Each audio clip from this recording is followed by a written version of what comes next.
ہی چیز ہے. اس کے بعد بھی اگر آنکھ نہیں کھلتی کسی انسان کی تو میں نہیں سمجھتا کہ وہ اپنے گرد اس سے جو فلا تزکوا انفسکم، اس نے جو اپنے گرد تزکیہ نفس کا ایک مصنوعی خانہ بنا لیا ہے، کبھی بھی وہ اس خانے سے نکل سکے گا اگر اس حدیث سے بھی آپ نہ کھلیں. اور وہ حدیث کیا ہے؟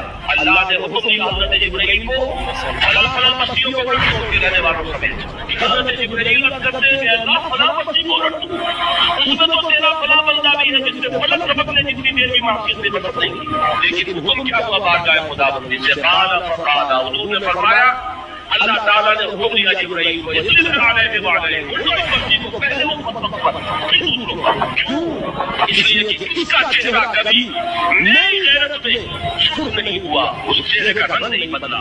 بے غیرت انسان بدیاں پھیلتی رہی، میرے دین کو روزہ جاتا رہا، میرے شریعت کی دھجیاں لگتی رہی، یہ میدان میں نہیں آیا، اس کا خون نہیں کھوتا کرے.